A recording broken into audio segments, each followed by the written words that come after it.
Imagine this. You're in a conversation with a native English speaker.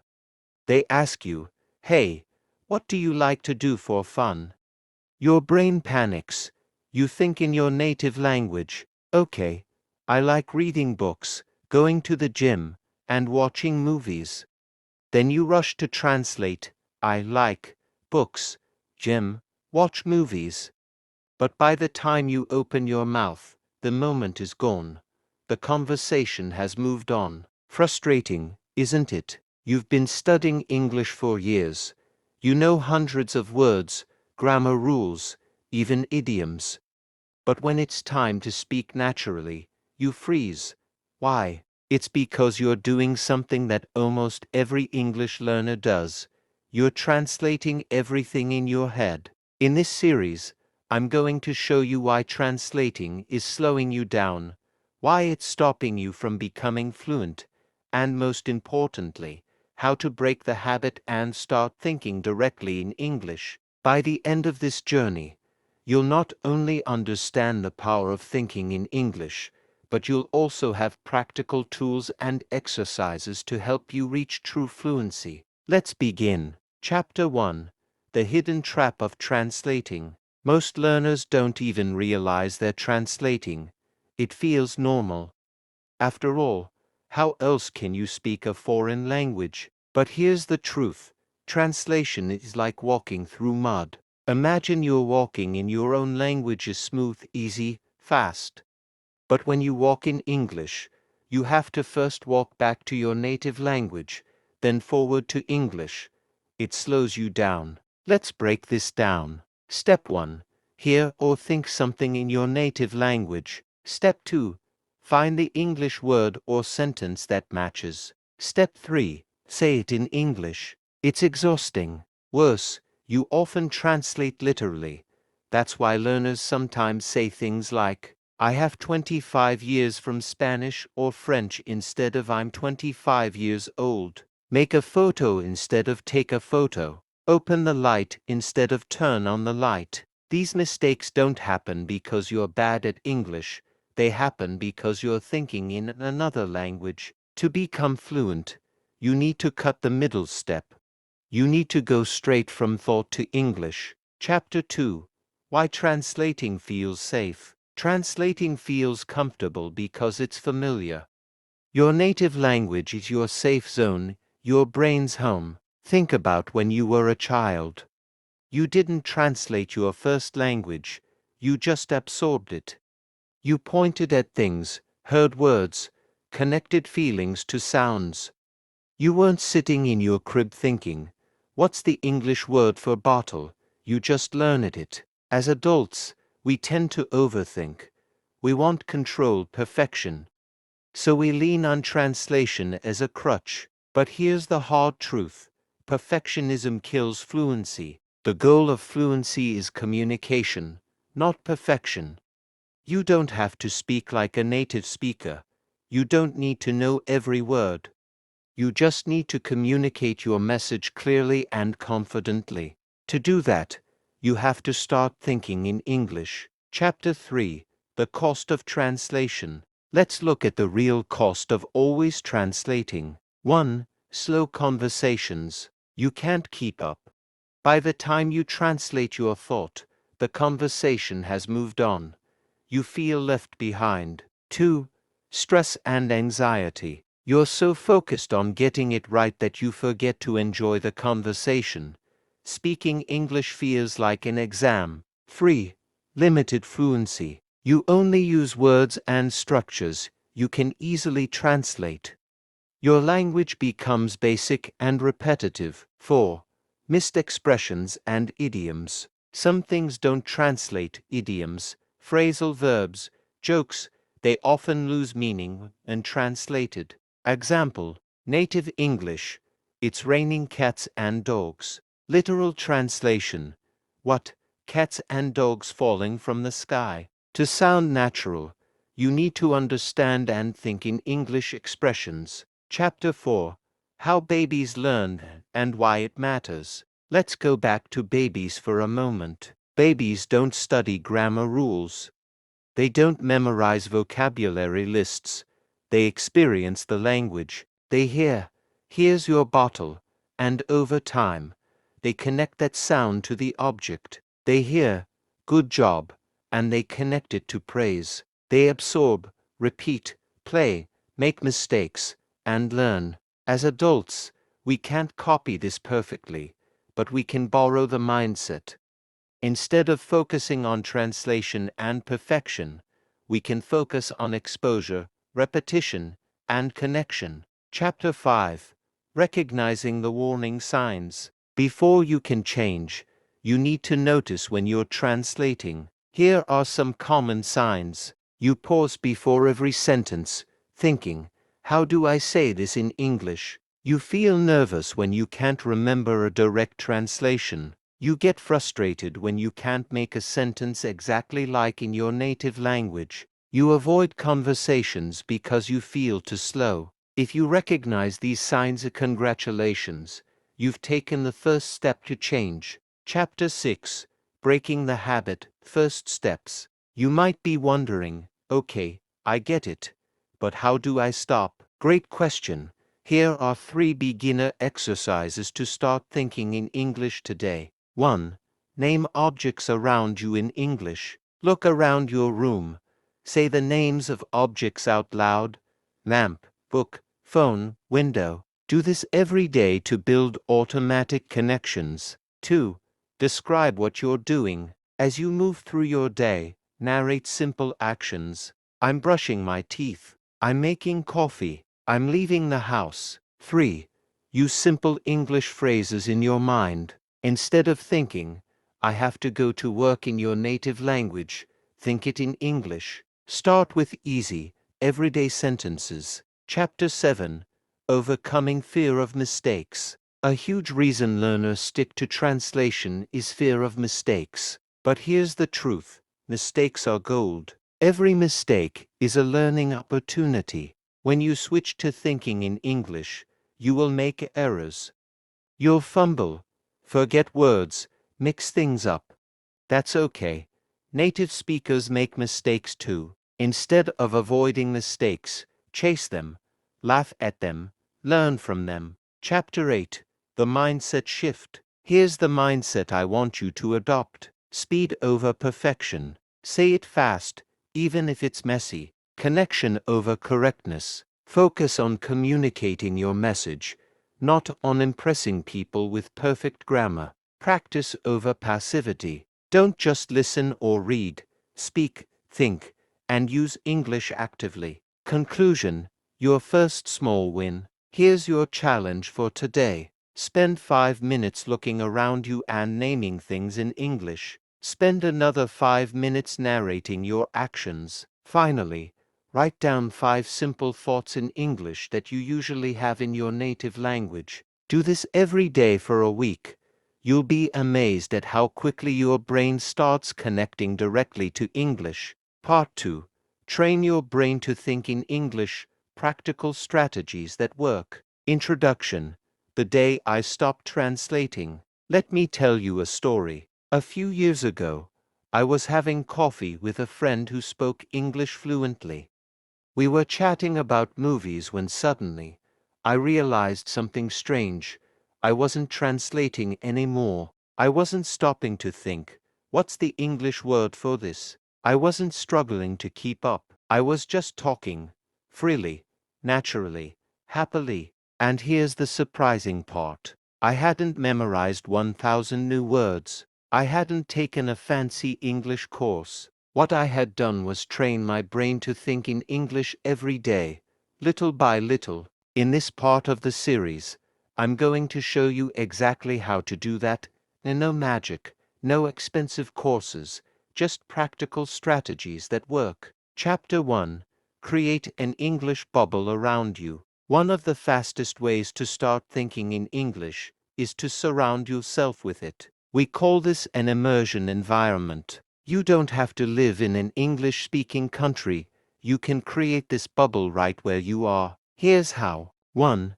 Change the language on your devices. Switch your phone, laptop, tablet, even your TV into English. This forces your brain to get used to seeing English all the time. 2. Follow English media. Watch YouTube videos, listen to podcasts, follow English-speaking influencers, read English news, comics, or blogs. Choose topics you enjoy so it doesn't feel like a chore. 3. Label your world. Put sticky notes on objects around your home with their English names. Fridge, mirror, window, door, lamp, toothbrush, everything. This visual connection helps your brain stop translating. Chapter 2. Build automatic phrases. One reason you get stuck translating is because you don't have ready-made phrases in your brain. You have individual words, but no fast combinations. We're going to fix that. 1. Learn useful chunks, not just words. Instead of memorizing coffee, learn, "Can I get a coffee? I'll have a coffee, please. Would you like some coffee?" Instead of just book, learn, "I'm reading a book. Have you read this book? This book is amazing." These ready-to-use chunks help your brain skip the translation process. 2. Practice automatic responses. When someone says, "How are you? What's up? How's it going?" train yourself to answer without thinking. "Good, thanks. You?" "Not bad. You?" "Pretty good." Repetition is key here. Say these out loud in the mirror or during your practice time. Chapter 3. Talk to yourself out loud and in your mind. This may sound funny, but it's one of the most powerful tools. 1. Out loud practice. When you're alone, narrate what you're doing. "I'm brushing my teeth now. I'm making lunch. I need to send an email." Describe things. "The sky is cloudy today. My coffee tastes amazing. This room is messy. I should clean it." 2. Silent practice. When you can't speak out loud, like on the bus or at work, do it silently in your head. Replace your native thoughts with English ones, even if they're simple. Example: instead of thinking, "I forgot my keys," think it in English. Instead of "I'm tired," say it in English. At first, this feels unnatural, but soon, it becomes automatic. Chapter 4. Use visual thinking. Here's a secret. You don't have to think in words all the time. Fluent speakers often think in images and feelings, not just sentences. Let me explain. If you hear the word apple, do you picture the word apple in your head? Or do you see the image of a red, juicy apple? To break the translation habit, train yourself to connect English words to images, not to native words. Connect feelings to English phrases. For example, don't think, what's the English for "I'm angry"? Instead, feel the emotion and let the English rise naturally. "I'm angry, I'm mad, I'm upset." Try this with everyday objects and emotions. Chapter 5. Join the conversation even if you're alone. Practice active conversation even if you don't have a partner. 1. Shadowing. Listen to a native speaker podcast, video, movie and repeat after them in real time. Mimic their pronunciation, rhythm, and intonation. Shadowing trains your mouth and brain to work together without translating. 2. Role-play. Imagine you're at a coffee shop, airport, hotel, or party. Practice dialogues. "Hi, can I get a coffee to go? Where's the nearest ATM? Hey, I'm Alex. Nice to meet you." You can even record yourself and listen back to catch mistakes. 3. Online speaking practice. Apps like HelloTalk, Tandem, or Conversation Exchange websites help you find real partners to practice with. Chapter 6. Fight blank mind syndrome. Have you ever frozen in conversation and thought, "My mind is blank. I have no idea what to say"? This is common and it usually happens when you focus too much on translation, worrying about mistakes, panic about time pressure. Here's how to handle it. 1. Breathe and slow down. Take a deep breath. People will wait. You don't have to rush. 2. Use filler phrases. Learn simple fillers to buy time. Let me think. That's a good question. I'm not sure. 3. Simplify. Instead of searching for the perfect sentence, use a simple one. Instead of, "It was a once-in-a-lifetime opportunity," say, "It was amazing." Instead of, "I'm not certain how to express that," say, "I don't know." Fluency doesn't mean fancy, it means flow. Chapter 7. Make mistakes your best teacher. Let's be honest. You will make mistakes when you stop translating. You will forget words. You will feel silly sometimes. That's not failure, that's progress. 1. Reframe mistakes. When you catch a mistake, celebrate it. Yes, I just found something to improve. Now I know the right phrase. 2. Keep a correction notebook. Every time you notice a repeated mistake, write it down. Review it once a week. Example: mistake, "I have 25 years," gives correction: "I'm 25 years old." Mistake, "Open the light," gives correction: "Turn on the light." 3. Learn from feedback. If someone corrects you, don't feel embarrassed. Say, "Thanks, that helps me a lot." "Oh, great tip. I'll remember that." Chapter 8. Build an English habit. Finally, fluency comes from consistency, not intensity. Instead of studying for hours once a week, aim for small, daily doses of English. 1. Set a tiny daily goal. Examples: 10 minutes of English thinking, 5 sentences out loud, 1 podcast episode. 2. Stack it onto another habit. Pair English practice with something you already do. While brushing your teeth gives think in English. On your commute gives listen to an English podcast. Before bed gives write 3 sentences about your day in English. 3. Track your progress. Use a notebook, app, or calendar to mark your streaks. Seeing your progress builds motivation. Conclusion: your brain is smarter than you think. Here's what I want you to remember. Your brain is designed to adapt. If you give it enough English input, enough practice, and enough patience, it will naturally stop translating and start thinking in English. You don't have to force it. You just have to feed it, train it, and trust it. Your challenge for this week: 1. Change your devices to English. 2. Narrate your day out loud in English. 3. Learn 5 useful chunks or phrases. 4. Practice 1 short shadowing exercise. 5. Keep a mistake notebook. Do this for 1 week. Watch how your brain begins to shift. Part 3. Master the art of English thinking. Go from good to great. Introduction.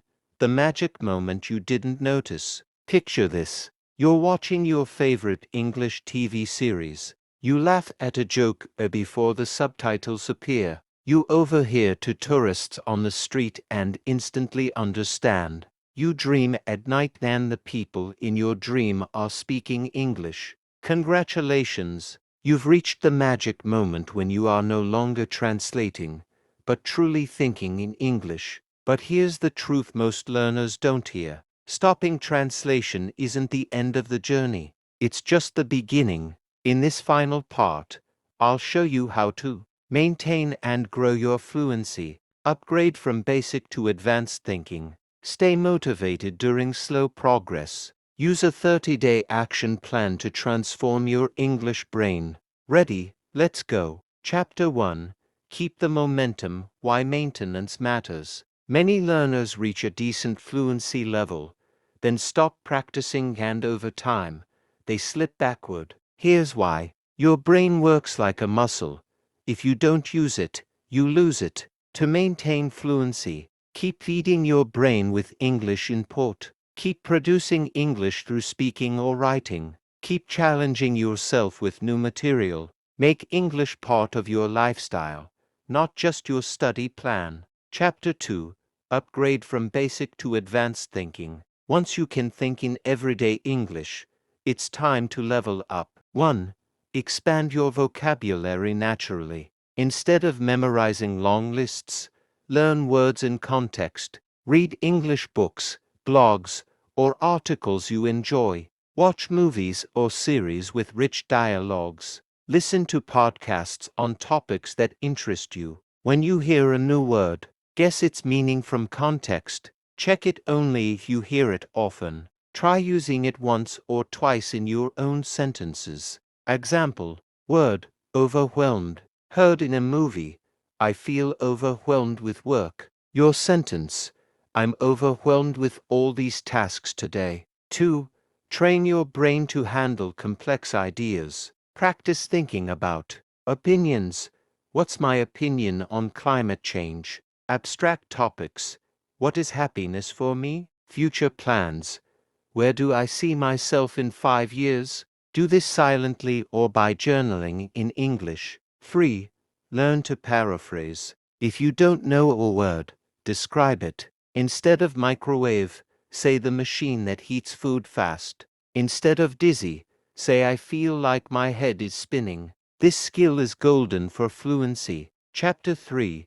Stay motivated when progress feels slow. There will be days when you think, why am I still making mistakes? Why can't I understand native speakers 100%? Why does progress feel invisible? This is normal. Here's how to stay motivated. 1.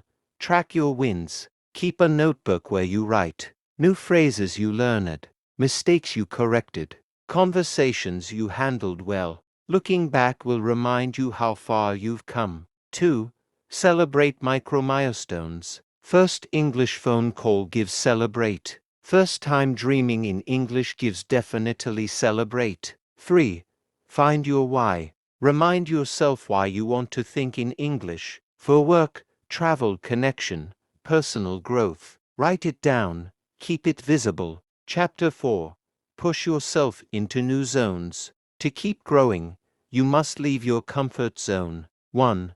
Engage with native content. Watch stand-up comedy. Listen to fast news reports. Read novels or non-fiction books. Yes, it's hard at first, but you'll adapt. 2. Talk to native or advanced speakers. Join language exchanges, online groups, or local meetups. Tell people you're a learner. Most will be patient and supportive. 3. Teach someone else. Teaching forces you to explain concepts clearly, deepening your own understanding. Chapter 5. Build emotional connection with English. Fluency isn't just about logic, it's also emotional. Here's why emotional connection matters. You remember things better when you care. You express yourself more naturally. You become more playful, creative, and confident. How to build this? Watch movies that make you laugh or cry in English. Sing English songs with feeling, not just pronunciation. Share your thoughts and emotions in English journals or voice memos. Make English part of your heart, not just your head. Chapter 6. Your 30-day action plan. Here's a step-by-step plan to break the translation habit and upgrade your English thinking. Week 1. Build the bubble. Change all devices to English. Narrate your day out loud. Watch one English video daily. Write 3 sentences about your day. Week 2. Expand your input. Start a podcast or audiobook. Read 1 short article per day. Learn 5 new phrases per week. Shadow 5 minutes of native speech daily. Week 3.